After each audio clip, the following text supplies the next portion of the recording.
Hey, you ain't gonna like what I'm about to say, but you self-sabotage relationships. And because you self-sabotage relationships, that's probably the reason why you haven't found the person that you can deeply connect with, right? Or better yet, you found that person, but because you create this illusion of different things in your head, different scenarios based on your past, so on and so forth, you disrupted the flow of things that could have been something great. Now, listen, it's Marcus Frazier from Teachable Tuesdays here to motivate you, encourage you, and inspire you to be a better you. I am not here to knock you. I am not here to kick you while you're down, because that's not my job. But my job is to spread the truth in love and in firmness when need be. And this is going to be a very firm lesson, because I think every single one of us, myself included, has been there to some degree at least once. So today we're going to talk about why and ways that you self-sabotage romantic relationships and what you can do about it to fix it. All right. So let's talk about the why you self-sabotage. Or actually, before we get into the why, we'll talk about the what do you do to self-sabotage. There's different things, right? The self-sabotaging aspect, a lot of times, is really a protective measure for oneself to avoid accountability and to also avoid what you would like to call potential heartbreak and devastating scenarios that could happen to you within a romantic relationship, right? We get these thoughts in our head and we automatically think to ourselves, dang, I see this going in a certain direction. And because of the trajectory of past situations, we automatically think it's going to be the same thing. And while in some cases that could very well be true, because blatant red flags are definitely something you shouldn't avoid, other times it just simply requires a conversation for clarity. But instead of seeking clarity, what we end up doing is we go ahead and we just kind of box everything in. And the next thing you know, the relationship is over. And you're the one at fault for it, right? So we self-sabotage as a means of self-protection, right? We also self-sabotage as a means of being able to get to the 1-2 punch before somebody else does, right? Now you might be saying, well, Marcus, why is that self-sabotage? It's self-sabotage because we think somebody is going to break up with us, so we beat them to the punch and we break up with them, not realizing that maybe they weren't trying to break up with us. Maybe it was a situation that they actually wanted to work things out. And if you would have had that conversation, this is why communication is important, that wouldn't have been an issue, right? That's something that a lot of people don't look into and don't figure out, all right? I'm gonna tell you another way that you self-sabotage relationships. Because of what had happened in your past, maybe there were, if you're a guy, there were women that, treated you dirty, or if you were a woman, there are men that treated you with disrespect and didn't care about you or only wanted you for your body or whatever the case may have been. Now, all of a sudden, you're thinking that all men and women think that way. So you adjust what you wanted for what you can get, or for something totally on the opposite side. I can't tell you how many ladies I have come across that wanted to be a wife, that wanted to be a mother, that decided to go to the route of promiscuous nature because they had been used and they thought that's all they were good for. I can't tell you how many men decided to go over to the dark side and started dogging out women because they had a couple of women that pretty much dogged them out, right? Or chose the quote unquote bad boys over them. The news flash is simply this. When you allow people to disrupt the nature of who you truly are and who you truly desire, that's when you start self-sabotaging, because everything that could have been right with a person that truly cares about you, that truly loves you, that has your best interests at heart, now all of a sudden, you kind of throw it out the window. You think to yourself, oh, this ain't really for me. I don't care no more. I could care less for having this and having that. And by the way, what I just described for men and women can actually go both sides. So let me just put that out there. I don't want people thinking that I'm just saying, well, women do this and men do that. No. It goes all around the board. I was just giving examples. Let me just make that clear. The thing about it is, though, we end up messing up what could be, what God could be putting in our lives, because the nature of who we are was disrupted. Now, I'm not saying by any means that you should not be getting better as a person, because as a person, regardless if you're single or you're out on the dating scene or you're looking to be on the dating scene, you should always be improving no matter what, right? That's another way you can avoid self-sabotage. Consistently improve. But again, when you allow somebody to disrupt the nature that much, of course you're going to self-sabotage, because you're going to think, oh, well, this is all I'm good for. Not realizing that you can't accept what's going on and what's in front of you. Just putting it out there, just being real, right?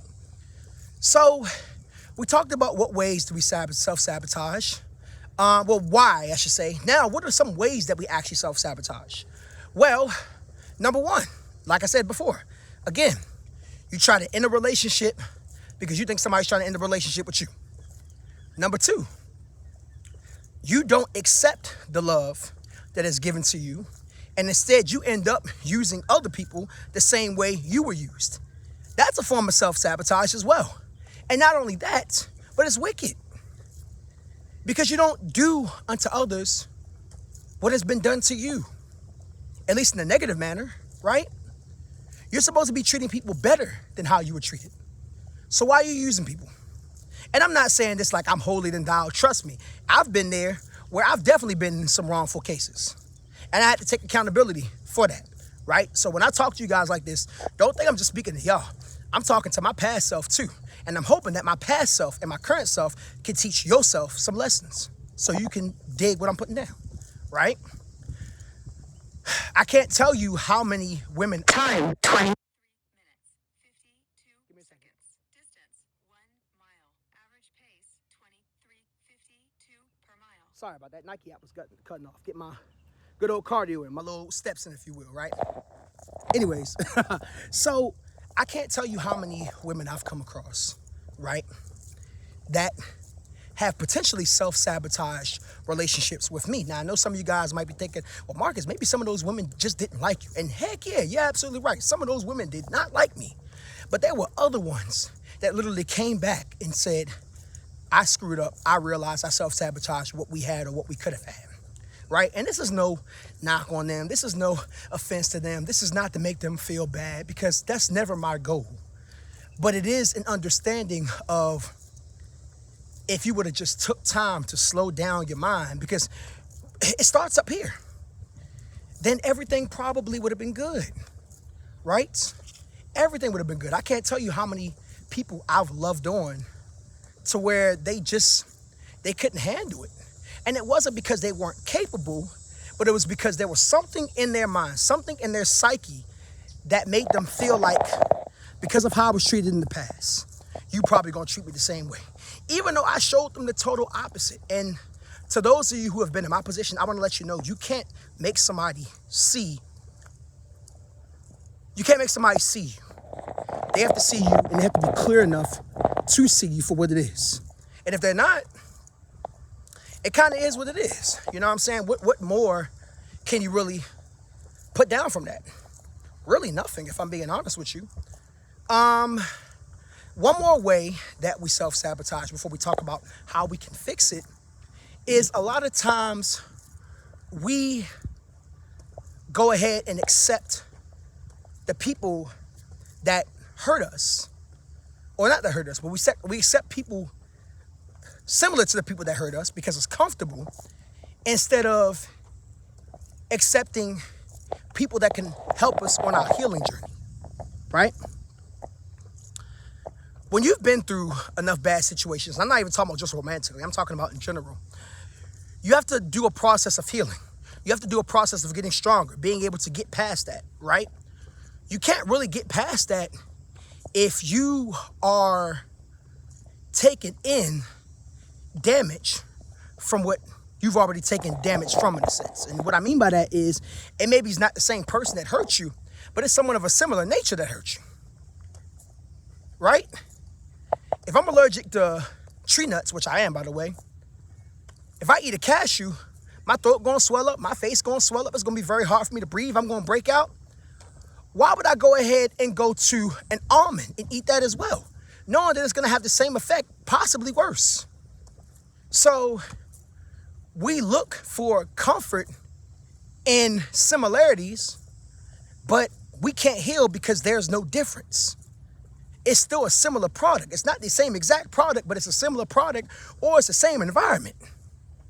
And when you're not willing to venture out and try something different, of course you're going to get hurt.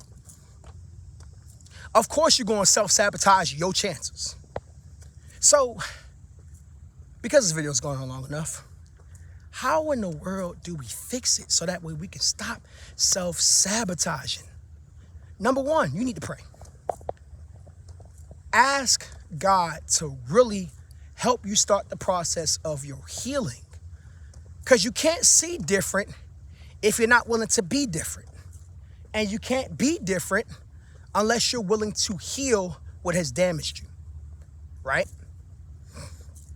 I can't walk around acting like I'm the same person when I keep going back to the same thing that hurt me over and over again. I'm not the same person. If anything, I'm getting worse. So you need to pray and heal. That's step one. Number two, don't be afraid to embrace different. There's nothing wrong with embracing different. I am perfectly fine with your preferences. I am perfectly fine with your non-negotiables. I am perfectly fine with who you desire. That is your business. But sometimes what you think is your ideal preference or your ideal desired method, if you will, is not really necessarily what is going to be conducive to your environment and to who you are and becoming the individual that you need to be. Because the whole purpose of you finding a helpmate, as we technically call it, is for someone that can help make your life better. Somebody that believes in your vision, somebody that believes in your dreams, somebody that believes in your everything, that's going to hold you down, right? That's going to understand that, hey, we get together. This is a long-term thing. I'm looking to build. And you can't do that with somebody if you're not healed and if you're not willing to look outside the box. Your ideal partner might not be who you think it should be. And I know you're thinking, Marcus, what does that have to do with self-sabotage? Because sometimes we're so closed-minded that we're afraid to venture out. I'm okay with certain aspects of maybe you don't want to date somebody with kids and you have no kids, or maybe you don't want to date someone without kids because you have kids. You know, certain things like that, I'm okay with that, right? I'm okay with the fact that you don't want to date somebody that's in a different belief system as you because you don't want to be unequally yoked. I'm okay with that. But there are certain preferences that I'm just like, y'all need to just kill it because you self-sabotaging yourself from a great thing. I had a conversation with a couple friends of mine, and I remember we were communicating, and I was telling one of my friends, you know, I go where I'm welcomed. And they got on my case because they thought I was dismissing it as of, oh, well, you don't be looking for black women. And I'm like, no, that's not true. I love my black women. I always tell people, and I've said it a million times on this channel, my preferred type of woman is black women and Hispanic women. But if I date a white woman or an Asian woman or an Indian woman, and it makes sense, and that's who God connects him with, you think I'm going to shy away from that? No. Because I will be cutting off my blessing just because of me saying, oh, well, this is what I want. It's not a non-negotiable for me. So you got to have an open mind. If you don't have an open mind, you're going to self-sabotage every time. What's another way that you can stop yourself from self-sabotaging? If you ain't ready, don't get out in the pool. If you are not ready to take that test in the water, why would you put your foot? Why would you even dip your foot in the water? Don't go until you're ready. And you know what that means? No dates, period. Don't date nobody. Don't be out here being casual, because best believe, even when you're practicing casual methods of dating, quote unquote, and y'all know what I'm talking about, I don't need to go in here and say it, situationships and more, you're practicing some form of intimacy, even if it's not necessarily physical. And when you start practicing a form of intimacy and connecting with other individuals besides the platonic level, I need you to understand that at that point, you're entering into the water. And some of y'all ain't ready for the water. And I'm not here to tell you what's right as far as situationships and this and that and so on and so forth. We could talk about that in another video. But that's the way you can stop yourself from self-sabotaging yourself. Don't put yourself out there if you're not ready to be out there. At this point in my life, I'm at the point where I've done the healing. I've done the work to get where I need to be. And I know when I encounter women, I need them to be at that point too, right? And for anybody who is like me, who's putting the work, I need you to demand the same thing. And that doesn't mean you have to be 100% healed, all right? Let's get that misconception out the way. You don't got to be 100% healed to start getting to know people. But you do at least need to be in a place to where you're able to address your feelings and address things so you don't self-sabotage what could be a great thing. All right? So bottom line, at the end of the day, some of you guys might not be ready for a relationship because you might self-sabotage and not even realize you're self-sabotaging things. And that's okay. Get to a place where you can be ready. Get to a place where you can lock in. Put in the work. Pray. Spend time with God. Heal. Focus on yourself. And watch. You get to a point where the next relationship you get in, if it ends, God forbid, it won't be because of self-sabotage. It might simply be just because that's not what God allowed. And I know for me, at the end of the day, I'd rather a relationship end just because God has something better for me than it be my fault over something that could have worked, but I screwed it up. Marcus Frazier from Teachable Tuesdays here to motivate you, encourage you, and inspire you to be a better you. Thank you for joining me today. Greatly, greatly appreciate it. As always, take care of yourselves. I'll see you next time. Peace.